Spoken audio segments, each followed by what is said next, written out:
پہلی رکعت میں سورۃ الناس پڑھ لی تو کیا کریں؟ پہلی رکعت میں سورہ ناس پڑھی تو دوسری رکعت میں کون سی سورت پڑھیں گے؟ نیز اگر وتر کی پہلی رکعت میں سورہ فلق اور دوسری میں سورہ ناس پڑھی تو تیسری میں کون سی سورت پڑھیں گے؟ محمد سالم صاحب انڈیا سے۔ محمد سالم صاحب، صحیح سالم بات تو یہ ہے کہ ترتیب سے صورتیں پڑھا کریں، ترتیب سے، جیسے پہلی رکعت میں سورہ فلق تو دوسری میں سورہ ناس۔ لیکن اگر کسی نے اس کی ترتیب کے خلاف بھی کر لیا تو کوئی گناہ نہیں ہے، خاص طور پہ جب بھولے سے ہو جائے۔ تو اگر کسی نے بھولے سے پہلی رکعت میں سورہ ناس پڑھ لی ہے تو بہتر تو یہ کہ دوسری میں بھی سورہ ناس ہی پڑھے وہ، لیکن اگر وہ سورہ فلق بھی پڑھ لیتا ہے تو بھی ٹھیک ہے، بہتر یہ ہے کہ سورہ ناس دوبارہ ریپیٹ کر لے اگلی رکعت میں۔ اور اگر وتر کی پہلی رکعت میں سورہ فلق اور دوسرے میں سورہ ناس پڑھی تو تیسری میں سورہ ناس پڑھ لے، دوبارہ پڑھ لے، نہیں تو قل ہو اللہ پڑھ لے دوبارہ، تو اس میں کوئی ایشو نہیں ہے۔ بہتر ہے ترتیب سے پڑھیں، اگر غلطی سے ترتیب آگے پیچھے ہو گئی ہے تو بھی کچھ نہیں ہوتا اس سے۔ علی ارشد صاحب نے سیالکوٹ سے پوچھا ہے کہ سورہ فاتحہ کے بعد سورت ملانا بھول گئے، سورہ فاتحہ کے بعد سورت ملانا بھول جائیں تو کیا کریں؟ جناب علی ارشد صاحب، سورہ فاتحہ کے بعد اگر آپ فوراً رکوع میں چلے گئے اور آپ کو یاد آیا، رکوع میں یاد آیا کہ میں نے سورت نہیں ملائی ہے، تو آپ رکوع سے کھڑے ہو جائیں، سورت ملائیں، دوبارہ رکوع کریں اور آخر میں سجدہ سہو بھی کریں۔ اور اگر رکوع میں یاد نہیں آیا، سجدے تک پہنچ گئے، آپ کو یاد ہی نہیں آیا، تو اب کیا کرنا ہے آپ نے؟ فرض نماز کی اگر پہلی 2 رکعتوں میں آپ سورت بھولے تھے تو تیسری رکعت میں آپ سورت ملا لیں، سورہ فاتحہ کے بعد سورت ملائیں، ٹھیک ہے نا؟ تیسری میں نہیں یاد آیا، چوتھی میں ملا لیں اور آخر میں سجدہ سہو بھی کریں، یہ مسئلہ ہے اس میں۔ اور اگر بالکل ہی بھول گئے آخر تک اور اتحیات میں آخر میں یاد آیا تو صرف سجدہ سہو سے بھی نماز ادا ہو جائے گی۔ اور اگر سنتوں میں یہ کام ہوا ہے، یعنی سنت موقدہ آپ پڑھ رہے تھے یا یہ کہ نوافل پڑھ رہے تھے، تو اس میں تو چونکہ ہر رکعت میں سورت ملانا واجب ہے، فرائض میں تو چلیں پہلی میں نہیں ملی تو تیسری میں ملا لی، لیکن سجدہ سہو پھر بھی کرنا پڑے گا۔ تو یہاں بھی یہ ہے کہ سنتیں اگر آپ پڑھ رہے تھے اس میں سورت ملانا بھول گئے تو رکوع میں یاد آیا تو کھڑے ہو کر سورت ملائیں، دوبارہ رکوع کریں، سجدہ سہو کریں۔ رکوع میں یاد نہیں آیا تو اب بس گئی سورت، اب آخر میں صرف سجدہ سہو کر لیں، نماز انشاءاللہ ہو جائے گی۔ نماز کی ہر رکعت میں سورہ اخلاص پڑھنا، فرض نماز میں ہر رکعت میں سورہ اخلاص پڑھ سکتے ہیں، خلیفہ شاہ نیو یارک سے پڑھ سکتے ہیں، نماز ہو جائے گی۔ حدیث میں آتا ہے ایک صحابی نماز میں بار بار سورہ اخلاص پڑھتے تھے، آپ نے ان کو بلا کے پوچھا، انہوں نے کہا مجھے اس سے محبت ہے، تو آپ نے ان کو جنت کی بشارت دی۔ تو اگر کسی کو عقیدہ توحید سے محبت ہے، اللہ تعالیٰ کی توحید ہے، اس میں اس نیت سے پڑھتا ہے تو انشاءاللہ کوئی حرج نہیں ہے، لیکن نارملی یہ عمل ناپسندیدہ ہے۔ صحابہ نے شکایت بھی اسی وجہ سے کی تھی نا کہ نبی کا عام معمول یہ نہیں تھا، تو بہتر یہی ہے کہ ایک رکعت میں کوئی سورت پڑھیں، دوسری میں دوسری پڑھیں، تیسری میں سنتیں پڑھ رہے ہیں تو تیسری میں کوئی اور سورت، بہتر یہی ہے۔ کبھی کبھار اگر ہو جائے تو کوئی حرج نہیں ہے۔ نماز میں سورتیں پڑھنے کی کیا ترتیب ہے؟ نماز میں سورت پڑھنے کی ترتیب بتا دیں، کس ترتیب سے سورتیں پڑھنی چاہیے؟ اہلیہ ساجد انڈیا سے۔ دیکھیں، نماز میں سورتیں اسی ترتیب سے پڑھنی چاہیے جس ترتیب سے قرآن مجید میں لکھی ہوئی ہیں۔ جو سورت پہلے لکھی ہوئی ہے وہ پہلی سورت میں، جو بعد میں لکھی ہوئی ہے وہ بعد میں۔ جیسے آپ پہلے رکعت میں آپ قل ہو اللہ پڑھ لیں اور دوسری میں الم ترا پڑھ لیں تو یہ بہتر نہیں ہے، کراہت ہے، اس میں مکروہ ہے، ناپسندیدہ ہے۔ نماز بہرحال ہو جائے گی اور کوئی کبیرہ گناہ بھی نہیں ہے، کوئی ایسا بھی نہیں ہے کہ کوئی سخت گناہ گار ہوں گے۔ بہتر یہ ہے کہ جو مصحف عثمانی میں جس ترتیب سے قرآن لکھا ہوا ہے تو صورتیں بھی اسی ترتیب سے پڑھنی چاہیے۔ ہاں، پہلی میں الم ترا پڑھ لی، دوسری میں قل ہو اللہ، تو یہ ٹھیک ہے، لیکن یہ کوئی فرض واجب نہیں ہے۔ اگر کسی نے غلطی سے ایسا کر لیا کہ پہلے بعد والی پھر پہلے والی تو بھی ٹھیک ہے، اس میں کوئی گناہ نہیں۔ ایک صاحب مجھے کہنے لگے میرا مزہ ہی نہیں آ رہا، نماز میں مزہ ہی نہیں آ رہا۔ میں نے کہا اچھا تم مجھے بتاؤ، تمہارا باس تمہیں کوئی کام کہتا ہے کہ یہ چیک جا کے نا بینک سے کیش کرا کے لے آ، آپ کہتے ہو یار مزہ ہی نہیں آ رہا، بھائی ویڈیو نہیں بنائے لکھا ہوا ہے نا، آپ کہتے ہو یار مزہ ہی نہیں آ رہا۔ میں گیا، وہ فیلنگ ہی نہیں ہو رہی کہ باس کی خدمت کر رہا ہوں، وہ ثواب مل رہا ہے یا پیسے ملیں گے، تنخواہ، وہ فیلنگز ہی پیدا نہیں ہو رہی۔ اب آپ گئے اور چیک کے بغیر واپس آ گئے۔ سر وہ اصل میں ایکچولی جو موٹیویشن چاہیے نا، جو کام کرنے کے لیے، وہ موٹیویشن نہیں مل رہی۔ وہ ایک تھپڑ لگائے گا کھینچ کے آپ کو، بولے گا تیرے کو جو کام دیا تھا وہ تو نے کیا کہ نہیں کیا، فیلنگ ویلنگ گئی تیل لینے۔ تو اسی طرح اللہ نے جو ہمارے ذمے کام لگایا ہے نا، وہ کام لگائے، نماز پڑھو اور دل لگانے کی کوشش کرو، بس لگے نہ لگے یہ ہمارا مسئلہ نہیں ہے، کیونکہ لوگ چھوڑ دیتے ہیں یار نماز میں کیا فائدہ، دل ہی نہیں لگ رہا، دماغ ادھر ادھر بٹتا ہے، تو یار ایسی نماز کا کیا فائدہ۔ ابے تیرے ذمے خدا نے نماز لگائی ہے، تجھے پڑھنا پڑے گی، اور نماز پڑھ، سلام پھیر، پتلی گلی سے نکل تو۔ اب تو فرض پورا کرنا ہے ہم نے ہر صورت میں, ان چکروں میں نہ پڑا کرو کہ دل لگ رہا ہے کہ نہیں لگ رہا, سمجھتے ہو. تو اللہ نے فرمایا جو خشوع پیدا کرتے ہیں وہ لوگ جو ہم عن اللغو معرضون, دوسری صفت ایمان والوں کی لغویات سے بچتے ہیں, فضول کاموں سے بولو بچتے ہیں. فضول کام اسے کہتے ہیں جس کا نہ دنیا میں کوئی فائدہ ہو اور نہ آخرت میں کوئی فائدہ. پب جی کھیل رہے ہیں آپ, نہ دنیا میں فائدہ نہ آخرت میں فائدہ. فٹ بال کھیل رہے ہیں, فائدہ ہے, آپ کی صحت کیا ہوگی, اچھی ہوگی. اسٹیمنا فٹ بال سے ایسا بنتا ہے کہ آدمی خود فٹ بال بن جاتا ہے تھوڑے دنوں میں, ادھر جا رہا ہے ادھر جا رہا ہے ادھر جا رہا ہے, ایسے ہو جاتا ہے. بشرطے کہ کپڑے پورے پہنے ہوئے ہوں, 2-3 اسٹیکر نہ چپکائے ہوئے ہوں باڈی پہ, ٹھیک ہے نا, پراپر ڈریس میں. فٹ بال ایک ایسی چیز ہے آخرت کا ہو, اگر نیت اچھی ہوگی تو آخرت کا بھی فائدہ ہوگا کہ میں صحت بنا رہا ہوں تاکہ میں اللہ کی عبادت کر سکوں, لوگوں کے کام آ سکوں, تو آخرت کو بھی فائدہ. نیت نہیں ہے تو کم از کم دنیا کو تو فائدہ ہوگا نا, آپ کی دنیا سنورے گی. اب یہ جو رمضان میں راتوں کو لڑکے کرکٹ کھیل رہے ہیں, میرا ایک بیان بڑا چل رہا ہے, اس سے لڑکوں کو بڑی موٹیویشن ملی ہے کہ اور کھیلو رات میں. وہ بیان میں نے اس پہ نہیں کیا کہ اب اس پہ کلپ بنانا لازمی کہ پوری بات بتانا, وہ بیان میں نے اس پہ نہیں کیا ہے کہ کھیلو, بلکہ میں نے ایک تھوڑی سی تعریف کی ہے. چلو یار پب جی سے کیا ہے, اچھا ہے, چلو دن سو کے گزار لیتے ہیں, روزہ تو رکھ لیتے ہیں نا, تو some thing is better than nothing.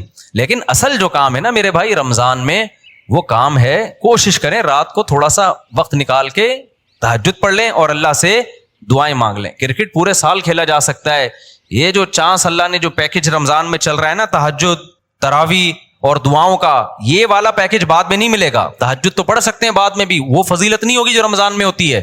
دعائیں بعد میں بھی قبول ہوتی ہیں, وہ اس طرح نہیں جیسی رمضان میں قبول ہوتی ہیں.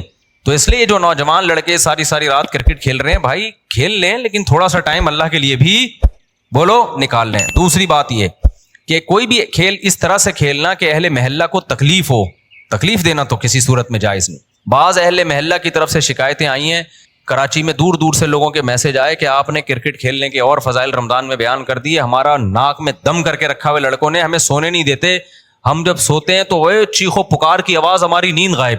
تو میں نے کہا یہ تو پولیس کنٹرول کرے گی, بھائی تھانے میں رپورٹ کرو, اس کا میرے بیان سے کوئی تعلق. میں نے تو ایک جرنلی ایک نارملی بات بیان کی ہے, یہ تو مینجمنٹ کا کام ہوتا ہے نا.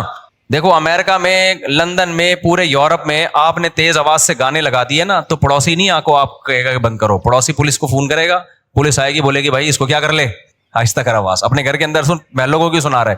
تو ہمارے یہاں مینجمنٹ ہی نہیں ہے. جب مینجمنٹ ہی نہیں ہے تو پھر جو کرے تو پھر مجھے کہہ رہے ہیں کہ میں بند کراؤں.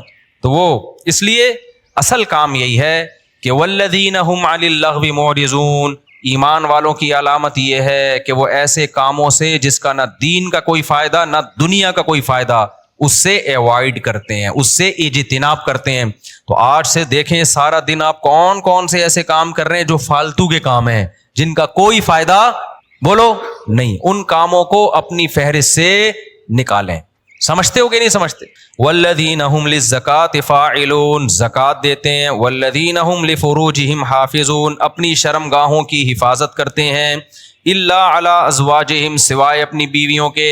یہ بار بار میں مضمون بیان کرتا ہوں, اہل جنت کی علامت کیا ہے کہ بیوی کے علاوہ اس کے پاس کوئی راستہ نہیں ہے, نہ ہینڈ پریکٹس کا راستہ ہے. اللہ ڈاکٹر ذاکر نائک کو دنیا اور آخرت کی بھلائیاں دے, ہمارے لیے قابل احترام ہے, لیکن انہوں نے جو ہینڈ پریکٹس والا مسئلہ بیان کیا وہ بالکل غلط ہے. اسلام کہتے ہیں مسائل مفتیان کرام کا کام ہے.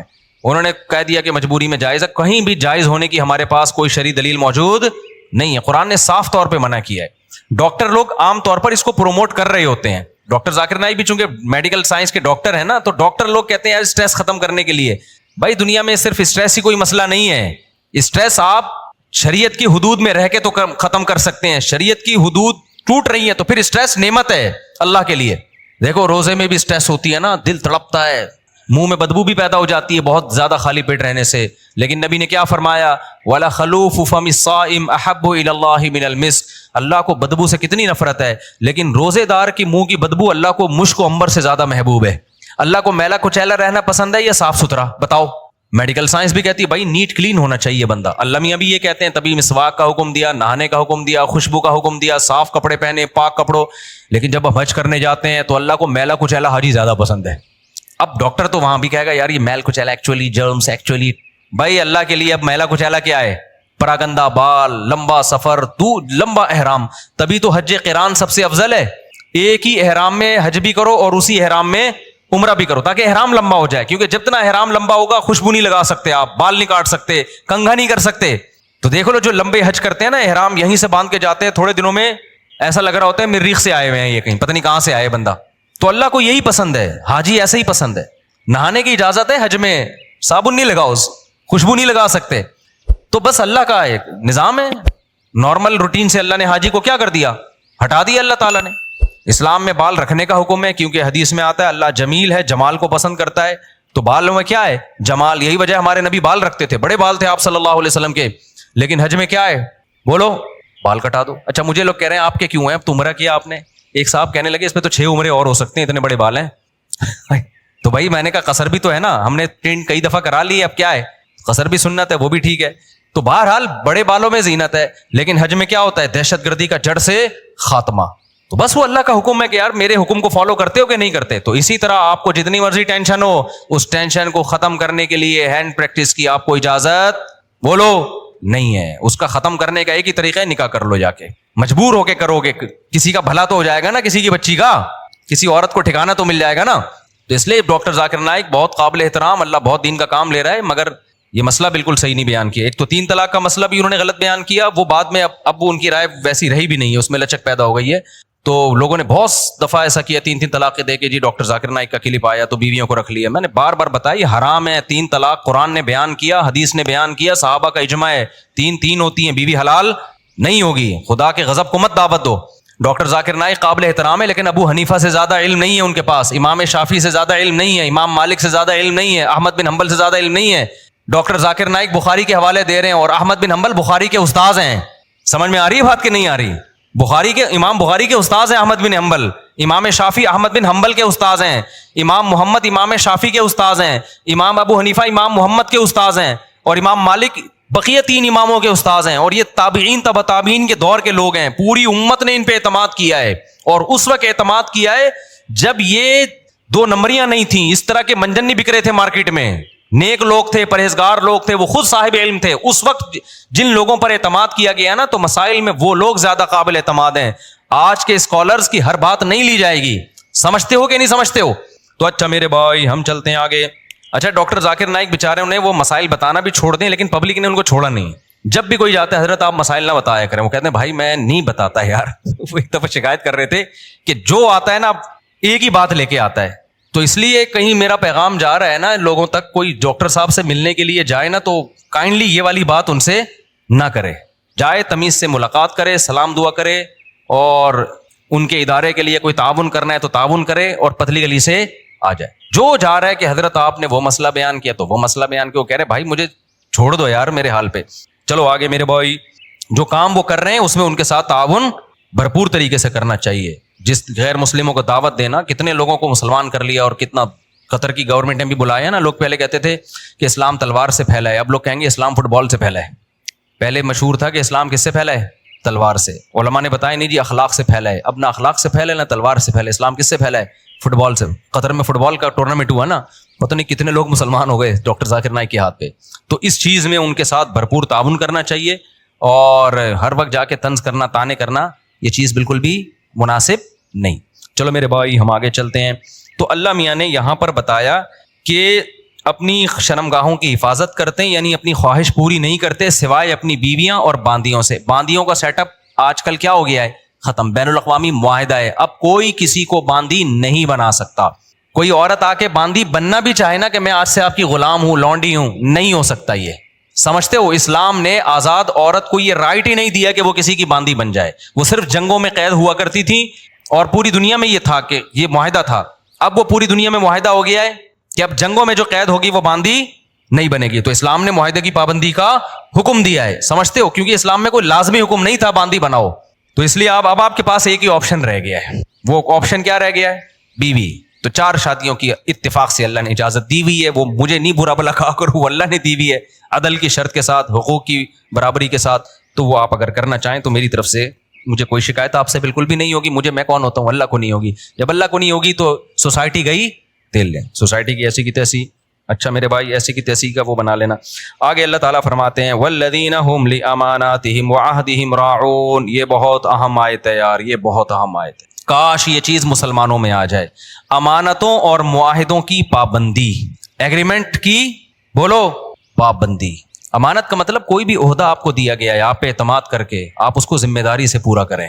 آپ نے جب کسی سے کوئی ایگریمنٹ کر لیا, اسٹیٹ ایجنٹ کتنے 2 نمبر ہوتے ہیں سوائے ان کے جو میرا بیان سن رہے ہیں. کل میرے پاس کیس آیا, جمعے کو, چند دن پہلے جمعے کو کیس آیا, کتنے ایڈوانس میں دے دیا, سودا بک ہو گیا. آپ کسٹمر کو, ویسے تو اسٹیٹ ایجنٹ الو بنا رہے ہوتے ہیں, کسٹمر بھی بنا رہے ہوتے ہیں. اب کیا ہے کہ جی دوسرا زیادہ اچھا مل گیا تو ادھر سے زبان چینج کر کے اس سے معاملہ کرنا شروع کر دیا. بہت 2 نمبریاں ہو رہی ہیں پیسوں کے معاملے میں. مسلمان سیدھا نہیں ہے. اسٹیٹ ایجنٹ کیا کرتا ہے, آپ سے پیسے لیے, کوئی اچھا پلاٹ ملے گا آپ کو دوں گا, اچھا ملے نا تو نیت چین, ابے اس کو کیوں دوں, خود نہ رکھ لوں میں. حالانکہ معاہدہ کس سے ہوا تھا, آپ سے معاہدہ ہوا تھا. 2 نمبریاں ادھر سے گھسیٹو ادھر سے گھسیٹو. آپ نے جب مالک مکان سے گھر لیا کرائے پر, آپ نے معاہدہ یہ کیا تھا 1 سے لے کے 5 تاریخ تک میں کرایہ, عام طور پہ 5 تک دے دیا جاتا ہے. آپ نہیں دے رہے 5 تاریخ کو کرایہ, اس کا فون آ رہا ہے بھائی کرایہ کیوں نہیں دیا.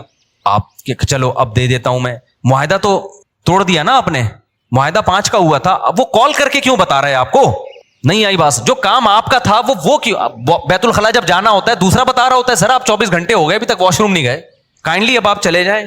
آپ کی ضرورت ہے نا واش روم, جب آپ کو تقاضا ہوتا ہے آپ کسی سے مشورہ لیتے ہو یا ڈاکٹر کہے گا فوراً جاتے ہو.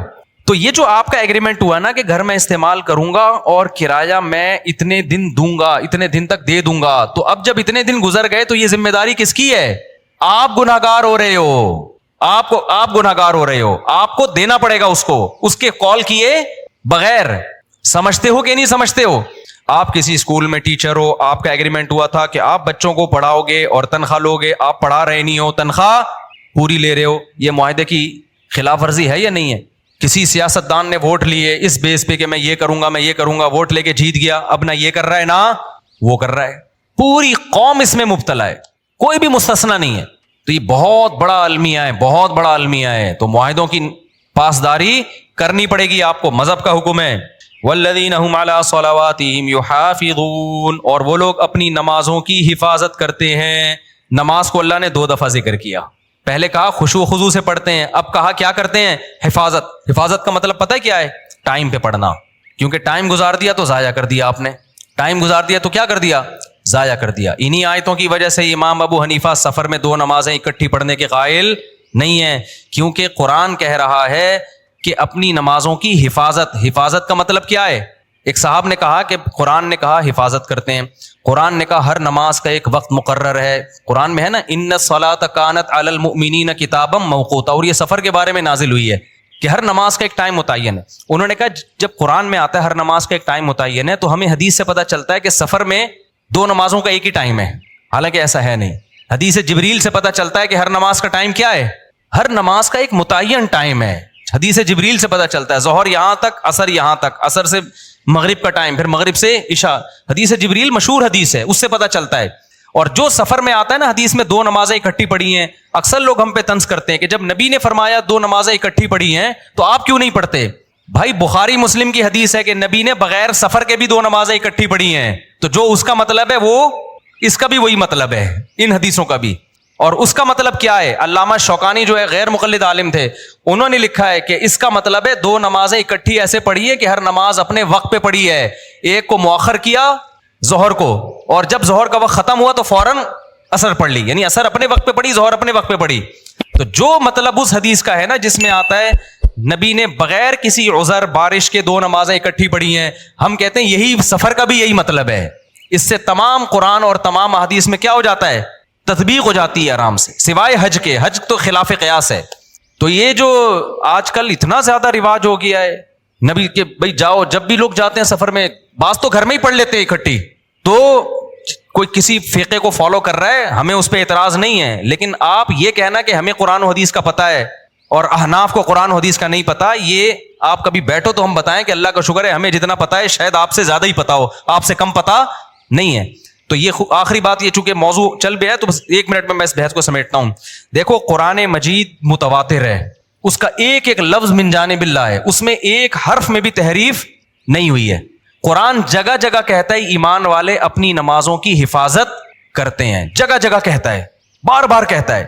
اور حدیث جبریل سے پتہ چلتا ہے کہ ہر نماز کا ایک ٹائم متعین ہے, اس میں سفر اور حضر میں نبی نے کوئی فرق نہیں بیان کیا.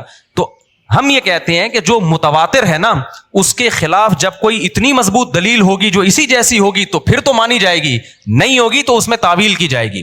تو قرآن کے مقابلے میں جو احادیث ہیں جن میں آتا ہے کہ 2 نمازیں اکٹھی پڑھی جائیں, ان کے بارے میں خوب سمجھ لو, یا تو وہ واضح نہیں ہے کہ اکٹھی کا مطلب کیا ہے, قضا کر کے پڑھی ہے یا قضا کیے بغیر پڑھی ہے, وہ واضح نہیں ہے. بلکہ صحیح حدیث سے پتہ چلتا ہے کہ اس طرح پڑھی ہے کہ ظہر کو عصر کے قریب اور عصر کو مقدم. یہ صحیح حدیث سے ہی پتہ چلتا ہے. میں انشاءاللہ اس پہ پورے حوالوں کے ساتھ ایک کلپ ریکارڈ کرواؤں گا, ابھی تو میں اس بیان کے لیے بیٹھا نہیں ہوں یہاں پہ.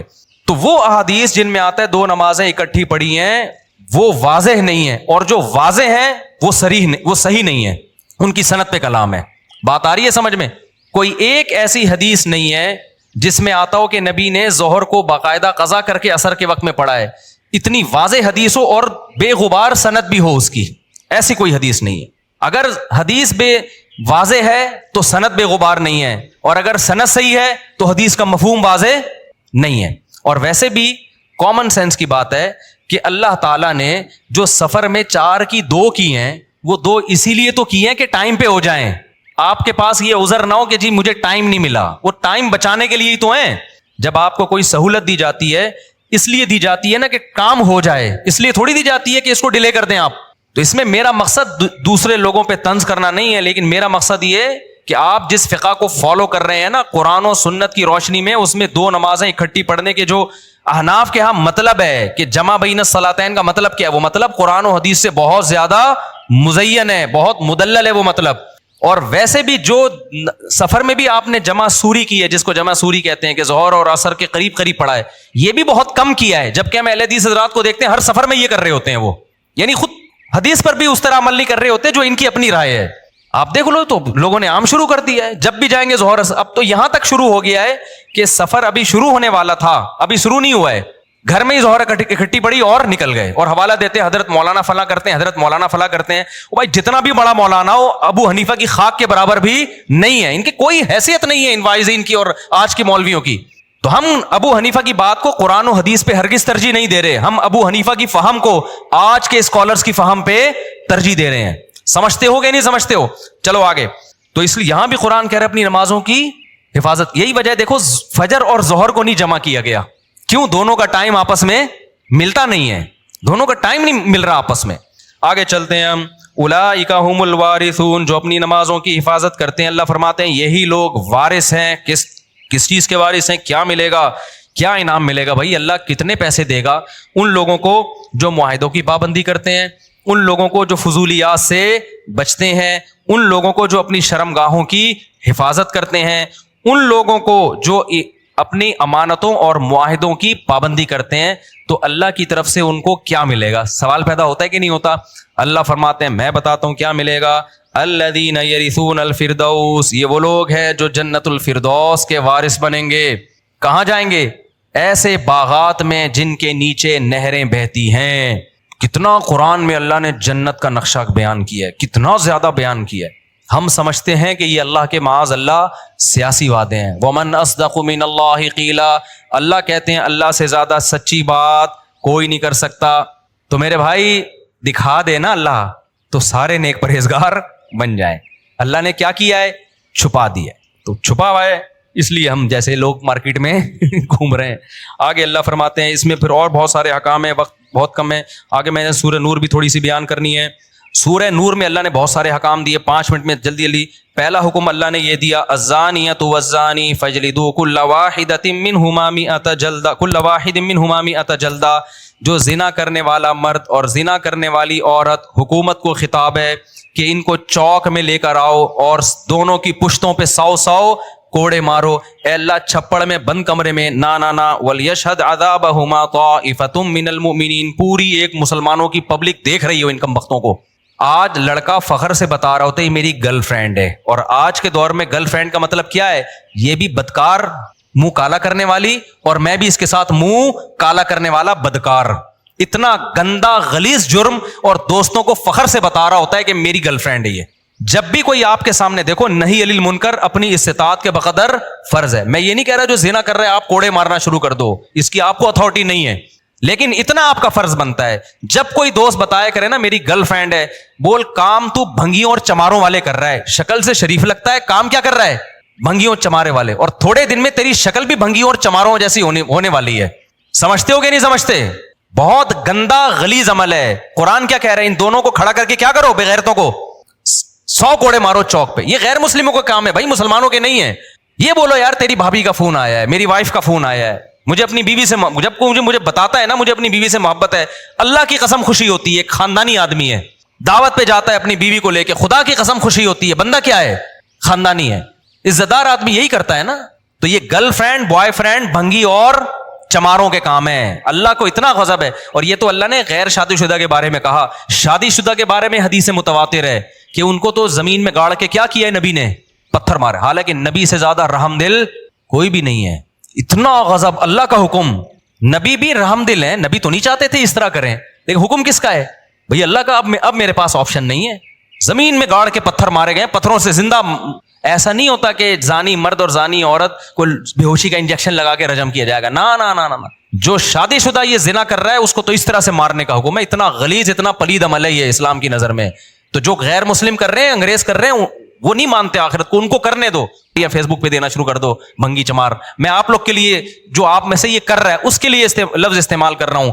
تو اس لیے اگر کسی سے یہ جرم ہو گیا ہے بھائی, پہلی فرصت میں کیا کرے وہ؟ توبہ کرے. یہ اس کے قریب بھی نہیں جانا اس گندے عمل کے.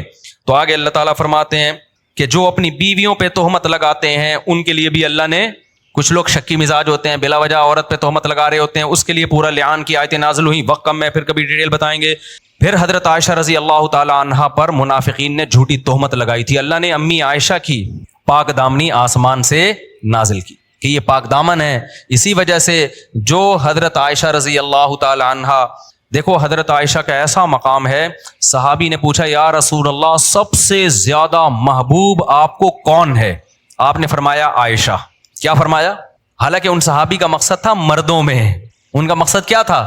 مردوں میں. لیکن نبی کو ایک دم ذہن کس کی طرف گیا؟ عائشہ. تبھی بعض تابعین جب حدیث بیان کرتے نا تو جیسے آتا نا عن عائشہ رضی اللہ عنہا, حضرت عائشہ سے نا نا نا نا, وہ کہتے حبی رسول اللہ, نبی کی جو چہیتی تھیں, سب سے محبوبہ تھیں عائشہ, ان سے یہ حدیث مروی ہے. وہ یہ لقب لگایا کرتے تھے.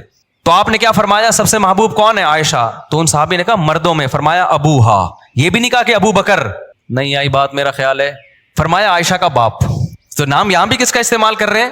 عائشہ. تو حضرت عائشہ کی فضیلت اس سے اور زیادہ بڑھ گئی کہ عائشہ بھی محبوب اور عائشہ کا کہ والد بھی محبوب. تو اس لیے اللہ نے آسمان سے آپ کے لیے آپ کی پاک دامنی کو نازل کیا. اسی وجہ سے جو شخص بھی حضرت عائشہ رضی اللہ تعالی عنہا کو معاذ اللہ فاسقہ سمجھتا ہے ان آیتوں کی روشنی میں, وہ اسلام سے خارج. لوگ ہمیں کہتے ہیں, یہ مفتی لوگ لوگوں کو دائرہ اسلام سے نکالتے رہتے ہیں, کفر کے فتوے دیتے رہتے ہیں. بھائی ہم کسی کو دائرہ اسلام سے نہیں نکالتے, نام اس کے ٹھیکیدار ہے.